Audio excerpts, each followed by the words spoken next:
the Daily Mirror Pride of Britain Awards. It feels like there isn't a day that goes by without us hearing news from Afghanistan. And sadly, this means our poppies have as much resonance today as they've ever had. To introduce our next winner's story, please welcome from The Wire, actor Dominic West, and with him, the lovely Marlene Klaas.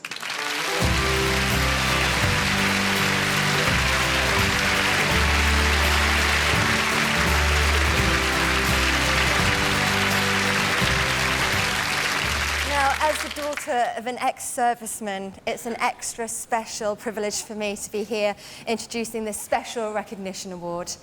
I was very fortunate. A few years ago, I got the chance to actually fly out to Afghanistan and stay at Camp Bastion and see the work that the women and the men of this country do at Helmand Province. So it's with great delight that I can see here that the Pride of Britain is once again recognising this work. Kim Hughes described what he did in Afghanistan as just doing his job, and as someone whose job it is to dress up as a tough guy in full makeup every day. I'm very glad there are people like Kim around, and he was awarded a George Cross for what he did, and when you see this film, you'll understand how Kim Hughes is truly the bravest of the brave.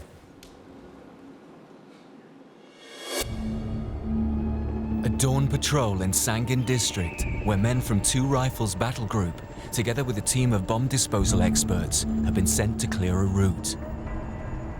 We were going out at first light to avoid detection. We were patrolling along with the lead element in front of us, probably a tactical bound in front, 100, 150 metres. Suddenly, from near the front of the patrol, there was a familiar, sickening sound.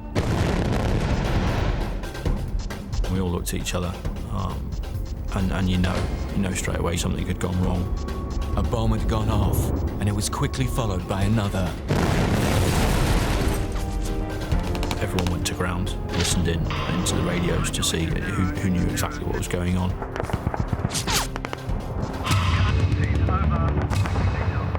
Following the second explosion, there were now 3 people tragically killed in action and 3 requiring urgent medical attention.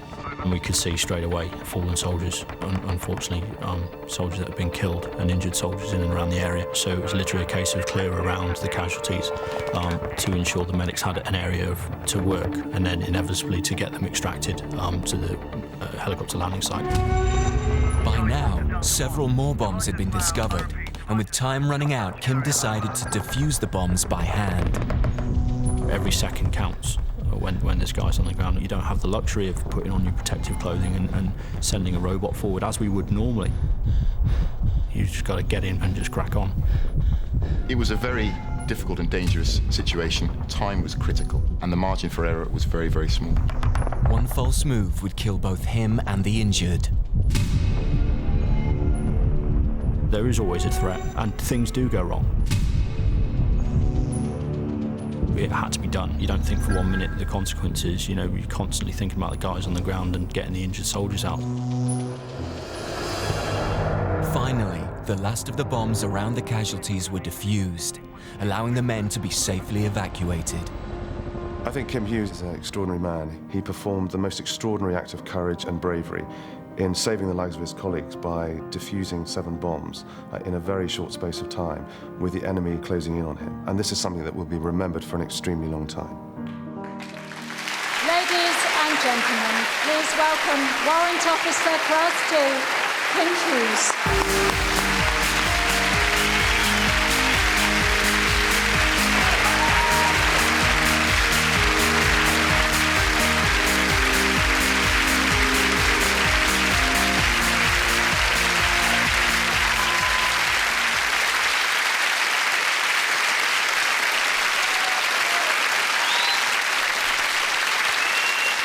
I actually can't stress enough, it was a team effort. I mean, I wasn't the only guy on the ground, there was other guys there with me.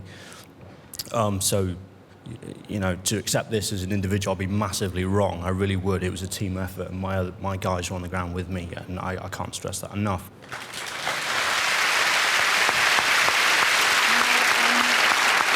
As you said, it is very much a team, and you feel very much part of it. And we wanted to recognise everybody's work, so we enlisted the help of Sir David Jason to deliver an award to some of your colleagues in Camp Bastion and to tell us some more about their work.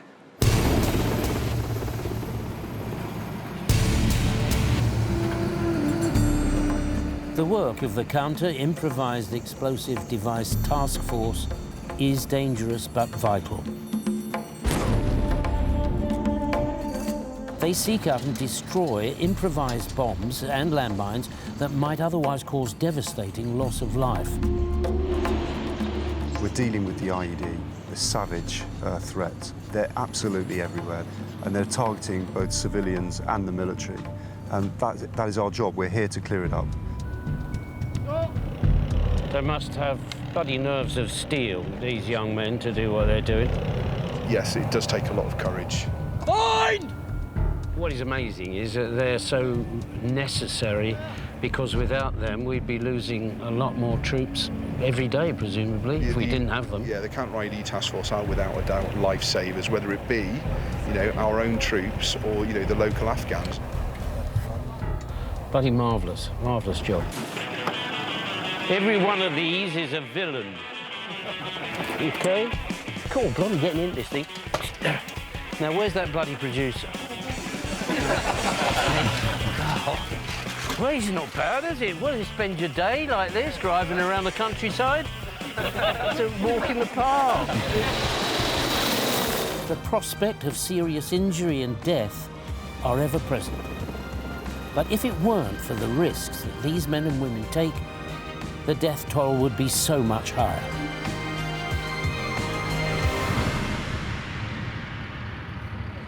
Now, Ian and Nathan, I want you, on behalf of the whole task team, to accept this special recognition award from the Pride of Britain to recognise your bravery and your dedication, and thank you very much on behalf of the whole country. We're very proud of you. Our thanks go to Sir David, Jason, Malin and Dominic, and most of all, congratulations to the Counter-IED Task Force still out in Afghanistan, and of course to our hero here, Warrant Officer Class 2, Kim Hughes.